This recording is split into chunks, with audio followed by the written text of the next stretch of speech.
2억? 하와이 가는 건가? 좋다! 시청자 여러분 안녕하세요. 꽉 막힌 부동산 현안을 시원하게 풀어드리는 AI 부동산 복덕방썰의 박성공입니다. 오늘은 재건축 재개발 조합원이라면 내 재산 지키기 위해 반드시 알아야 할 내용입니다. 바로 통장에 꽂히는 청산금 그리고 무시무시한 양도소득세 이야기입니다. 현장에서 많은 분들이 이렇게 착각하십니다. 조합에서 청산금 조금 줬는데 이게 무슨 세금 문제야? 나는 내 집을 남한테 판 것도 아닌데 양도소득세를 왜 내? 그냥 헌집 주고 새집 받으면서 남는 차액 정산받은 거 아니야? 여기서부터 비극이 시작됩니다. 이 착각 하나 때문에 나중에 수천만 원의 가산세 폭탄을 맞는 분들이 수두룩합니다. 재건축 재개발 과정에서 조합원이 받는 이 청산금은 단순한 보너스나 남는 돈 돌려받는 공돈이 아닙니다. 국세청은 이 돈을 세법상 여러분이 가지고 있던 기존 부동산의 일부를 조합에 팔아서 챙긴 이익으로 정확히 규정하고 있습니다. 팔아서 돈을 벌었으니 세금을 내라는 거죠. 그래서 오늘은 제가 그냥 제 의견을 말씀드리는 것이 아니라 실제 국세청의 안내 페이지를 같이 보면서 설명드리겠습니다. 자, 지금 보시는 화면이 국세청의 안내 페이지입니다. 제목부터 심상치 않죠? 그런데 이 제목 안에 오늘의 핵심이 다 들어 있습니다. 첫째, 네가 받은 청산금 양도소득세 신고 대상이다. 둘째, 너희 조합장한테 누구한테 얼마 줬는지 명단 다 내라고 이미 지시해놓았다. 셋째, 그러니까 조합에서 돈 받았으니 꿀꺽하고 끝이라고 생각하면 큰일 난다. 도대체 왜 이런 세금이 나오고 우리는 언제까지 어떻게 대처해야 하는지 오늘 영상에서 이 국세청 자료 순서대로 초보 조합원분들도 잘 이해하시게끔 아주 시원하게 풀어드리겠습니다. 먼저 청산금이 무엇인지부터 정리하겠습니다. 재건축이나 재개발을 하면 내가 원래 가지고 있던 낡은 집과 땅이 그냥 자동으로 새 아파트 한 채로 바뀌는 것이 아닙니다. 그 과정에서 아주 정밀한 평가가 들어갑니다. 재건축 재개발에서는 먼저 내가 원래 가지고 있던 낡은 집과 땅의 가치, 즉 종전산 평가액이 얼마인지 평가를 받습니다. 그런데 여기서 끝이 아니죠.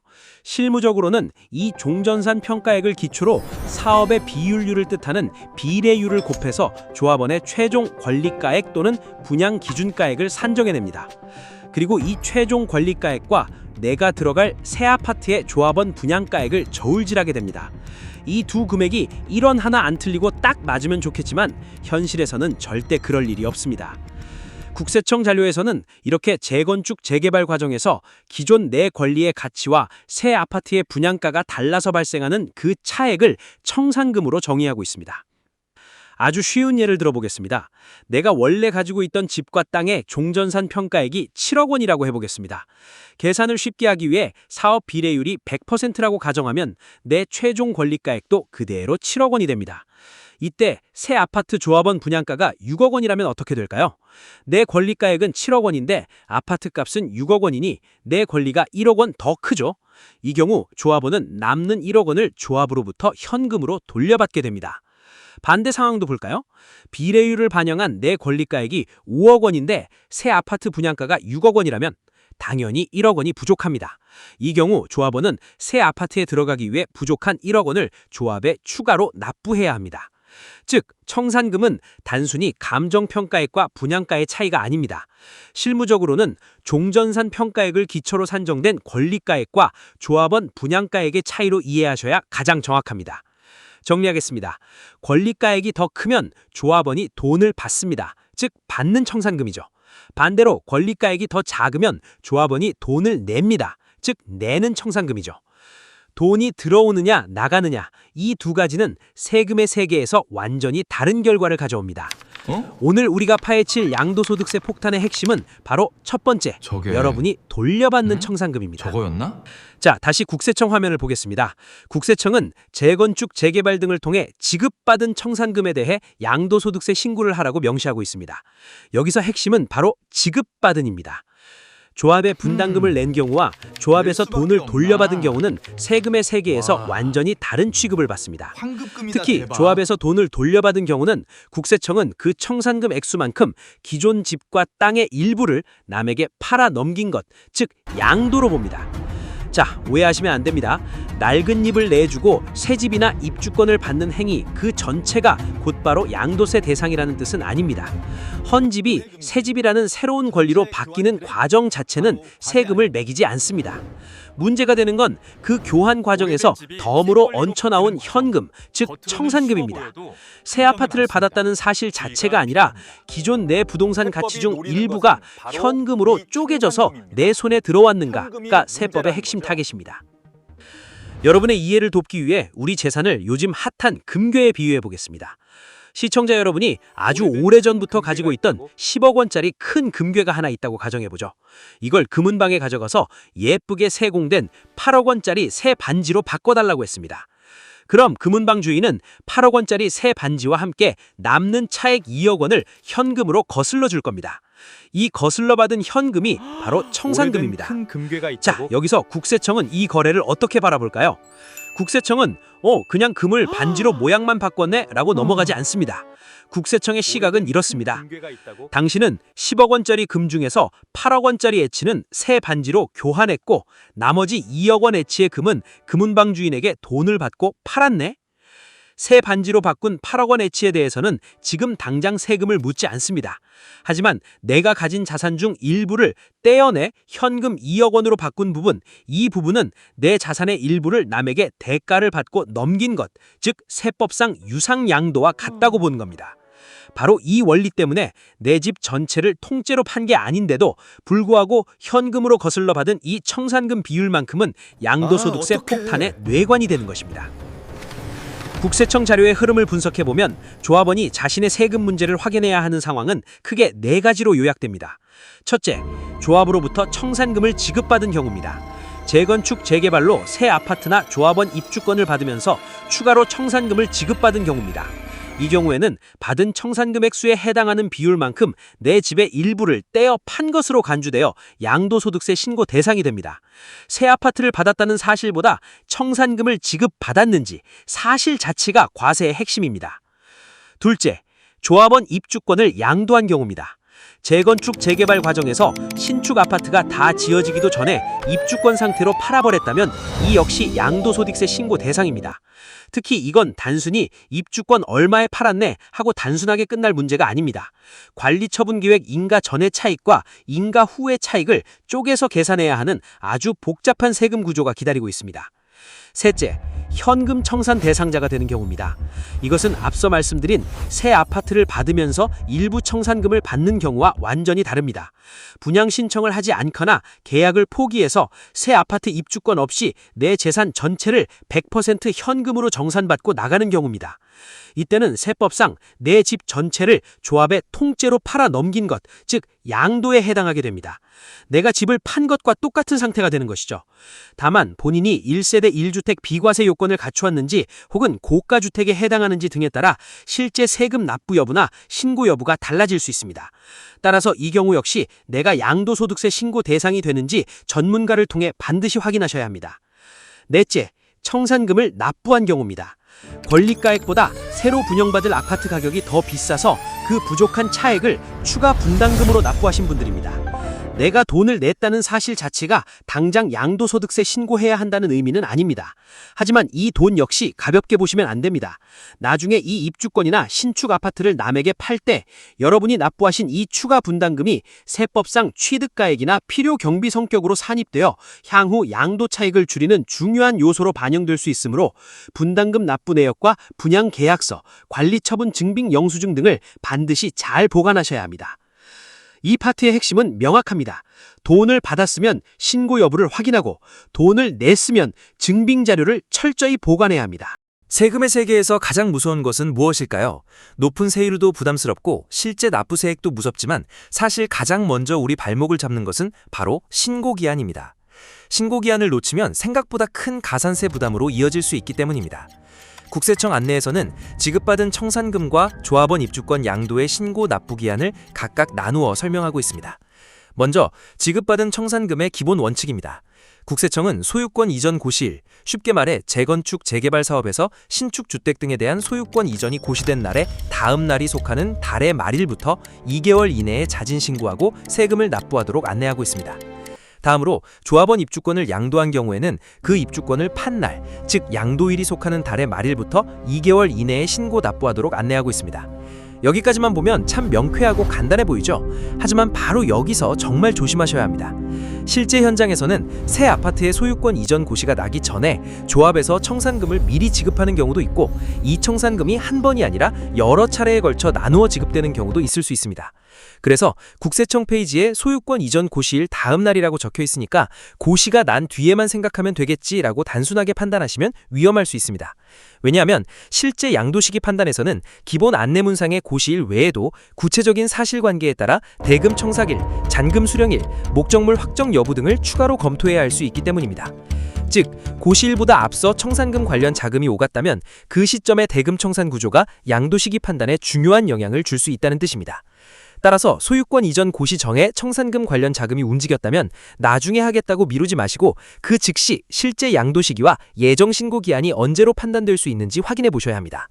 오늘 여러분이 반드시 기억하셔야 할 핵심은 바로 이겁니다. 청산금은 고시일만 믿고 기다리시면 안 됩니다. 자금이 먼저 움직였다면 대금 청산일이나 잔금 수령일 등이 양도 시기 판단에 영향을 줄 수 있으므로 그 시점에 신고 기한을 반드시 확인하셔야 합니다. 실무적으로는 깔끔하게 3가지로 정리해드리겠습니다. 첫째, 국세청 안내상 기본 기준일은 소유권 이전 고시일의 다음 날입니다. 둘째, 입주권을 중간에 팔았다면 그 양도일이 기준입니다. 셋째, 만약 고시 전에 청산금 관련 대금이 먼저 오갔다면 그 대금 청산일과 목적물 확정 여부가 내 실제 신고 기한에 어떤 영향을 주는지 반드시 전문가의 확인을 거치셔야 합니다. 조합에서 청산금 관련 통지가 오거나 실제 자금이 움직이기 시작했다면 절대 미루지 마십시오. 그 즉시 세무대리인이라 국세청 상담을 통해 정확한 예정 신고 기한을 확인하시는 것이 좋습니다. 양도 차익 계산은 복잡합니다만 여기서는 구조만 쉽게 보겠습니다. 자, 여기서부터 많은 분들의 머리가 아파지기 시작합니다. 국세청 페이지를 보면 아주 복잡한 계산식이 나옵니다.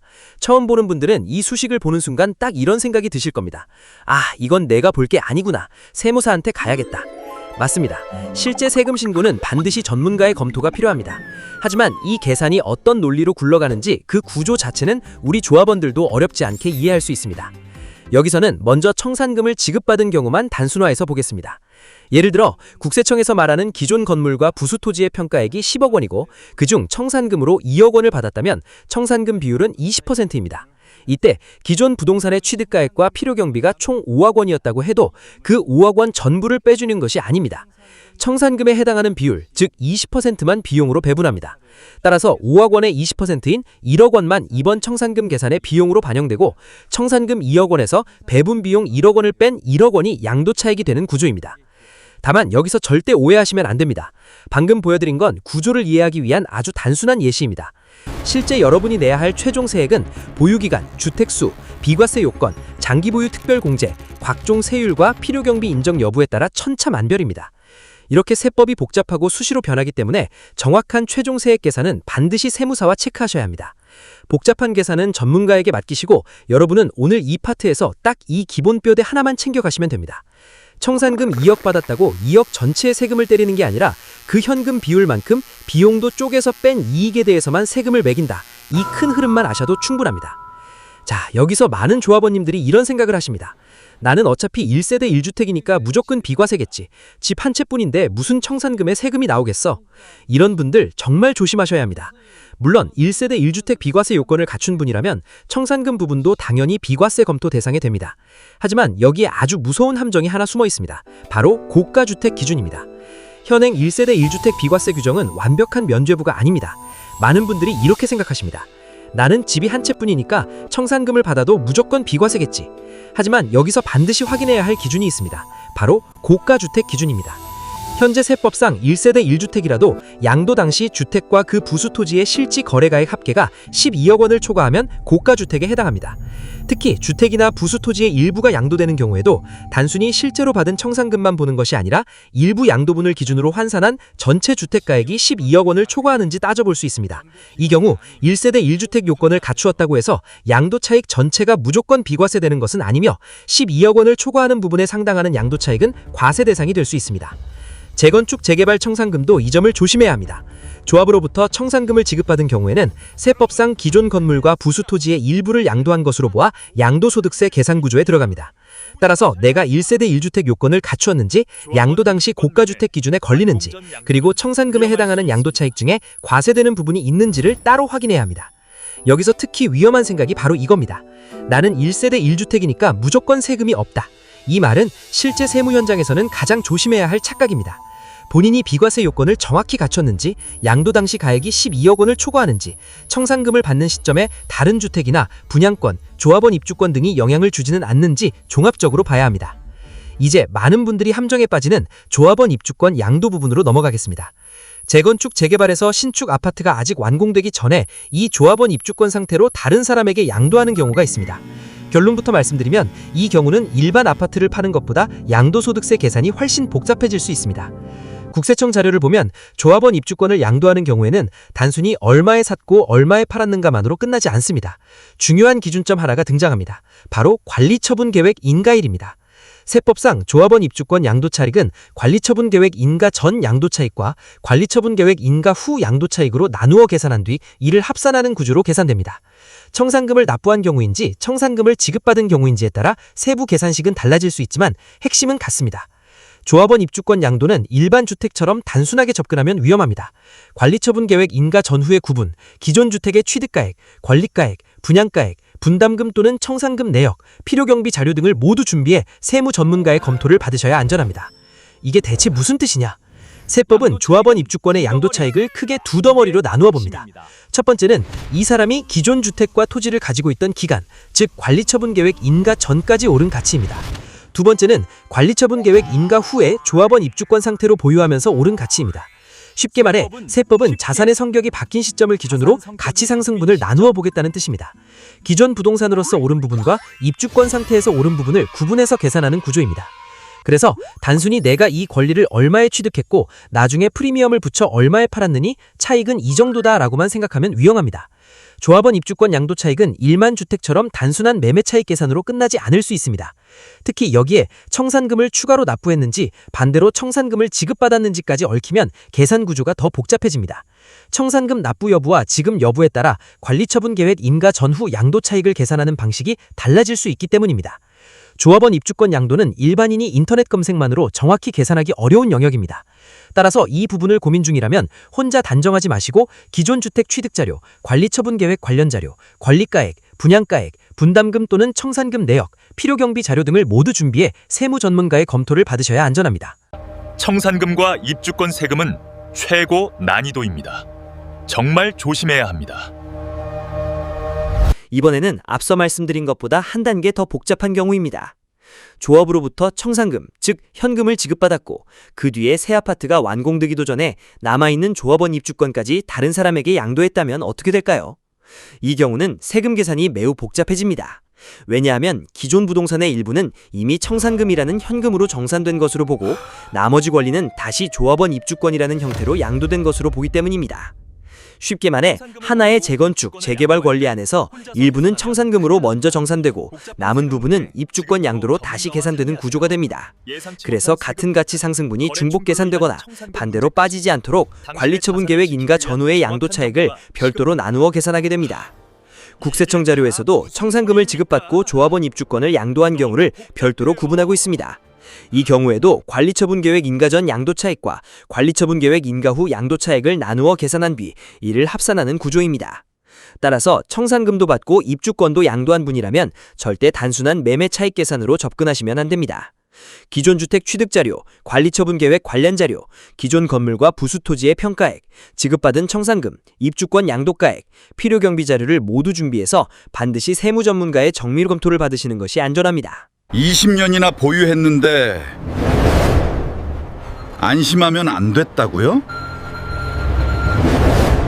이번에는 많은 분들이 굳게 믿고 계시는 장기보유 특별공제 이야기입니다.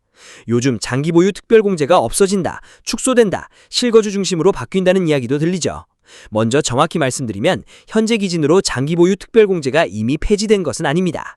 다만 장기보유 특별공제를 줄이거나 단순 보유가 아니라 실제 거주기간 중심으로 바꾸자는 논의와 법 개정안은 실제로 나오고 있습니다. 그래서 이 부분은 반드시 현재 법 기준과 앞으로 바뀔 가능성을 나누어 보셔야 합니다. 현장에서 조합원님들 이야기를 들어보면 이런 말씀을 자주 하십니다.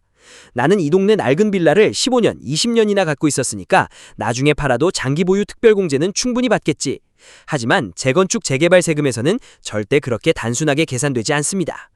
국세청 자료를 보면 청산금을 지급받은 경우와 조합원 입주권이 양도한 경우에 장기 보유 특별공제 적용 방식을 구분해서 설명하고 있습니다. 먼저 청산금을 지급받은 경우입니다. 이 경우에는 기존 건물과 부수 토지의 취득일부터 양도일까지의 기간에 해당하는 장기 보유 특별공제를 적용합니다. 앞서 말씀드린 대로 청산금에 해당하는 부분은 기존 건물과 토지의 일부가 양도된 것으로 보기 때문에 기존 부동산을 언제 취득했고 언제 양도했는지가 판단의 기준이 됩니다. 문제는 조합원 입주권을 양도한 경우입니다. 앞서 제가 입주권을 팔면 양도 차액을 관리처분계획 인가 전과 인가 후로 나누어 검토해야 한다고 말씀드렸죠. 장기 보유 특별공제 역시 이 구분이 핵심입니다. 국세청 자료에 따르면 조합원 입주권 양도에서 관리처분계획 인가 후에 발생한 양도 차액에 대해서는 장기 보유 특별공제를 적용할 수 없습니다. 반면 관리처분계획 인가 전에 발생한 양도 차액에 대해서는 기존 부동산의 취득일부터 관리처분계획 인가일까지의 기간을 기준으로 장기 보유 특별공제를 적용합니다. 그러니까 여러분이 집을 아무리 오래 보유했다고 해서 그 전체 기간을 한 덩어리로 묶어 모든 양도 차액에 공제를 다 해주는 구조가 아니라는 뜻입니다. 기존 부동산으로 보유하던 기간의 이익인지 아니면 관리처분계획 인가 후 입주권 상태에서 발생한 이익인지를 분리해서 봅니다. 그래서 오래 갖고 있었으니 알아서 세금이 크게 줄겠지라는 생각은 매우 위험합니다. 특히 최근에는 장기 보유 특별공제를 축소하거나 실거주 중심으로 개편하자는 논의까지 나오고 있기 때문에 실제 양도 시점의 법령과 본인의 보유, 거주 기간을 반드시 함께 확인해야 합니다. 내 자산이 어느 시점에 어떤 형태로 양도되었는지에 따라 장기 보유 특별공제의 적용 여부와 범위가 크게 달라집니다. 이 부분은 오늘 영상 이후로도 반드시 기억하셔야 합니다. 자, 이제 조합원님들이 꼭 기억하셔야 할 중요한 부분입니다. 혹시 이런 생각을 하시는 분도 있을 수 있습니다. 내가 신고하지 않으면 국세청이 과연 알 수 있을까? 조합 내부에서 정리된 돈인데 그냥 넘어갈 수도 있지 않을까? 하지만 그렇게 생각하시면 위험합니다. 국세청 안내에 따르면 조합원뿐만 아니라 재건축, 재개발 조합도 청산금 지급 자료 등 관련 과세 자료를 관할 세무서에 제출해야 합니다. 조합이 제출하는 자료에는 사업 추진 현황, 환지 전후 부동산 명세, 완공 명세, 관리처분 계획 인가 및 청산금 지급 명세, 조합원 지위 승계 명세 등이 포함됩니다. 제출 시기도 정해져 있습니다. 당해 연도에 발생한 자료는 다음 연도 6월 30일까지 제출하도록 안내되어 있습니다. 핵심은 이겁니다. 청산금은 나만 알고 있는 돈이라고 생각하시면 안 됩니다. 조합이 제출한 자료가 향후 과세관청의 확인 자료로 활용될 수 있기 때문입니다. 따라서 청산금을 받으셨다면 본인이 양도세 신고 대상인지 반드시 확인하셔야 합니다. 신고 대상인데도 놓치면 나중에 세금뿐만 아니라 가산세 문제까지 생길 수 있습니다. 그렇다면 복잡한 재건축, 재개발 세금 문제에서 조합원 여러분은 무엇을 챙겨야 할까요? 지금부터 말씀드리는 8가지는 꼭 확인해 두시기 바랍니다. 첫째, 조합에서 청산금을 지급받았는지 아니면 추가로 청산금을 납부했는지 확인하십시오. 둘째, 기존 건물과 부수 토지의 평가액, 즉 종전산업평가액과 권리가액 자료를 확보하십시오. 셋째, 조합원 분양가액이 적힌 분양안내서나 분담금 안내 자료를 챙기십시오. 넷째, 조합이 발행한 청산금 산정 내역서와 청산금 지급 또는 납부 내역을 확인하십시오. 다섯째, 관리처분 계획 인가일과 소유권 이전 고시일에 착하십시오.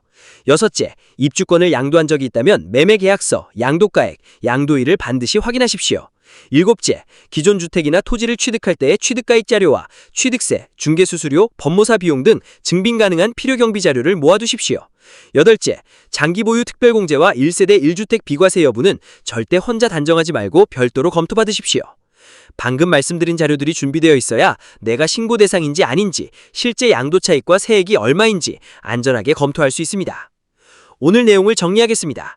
첫째, 재건축, 재개발 청산금은 단순히 차액을 돌려받는 돈처럼 보일 수 있지만 세법상 기존 건물과 부수 토지의 일부의 양도로 보아 양도소득세 신고 문제가 생길 수 있습니다.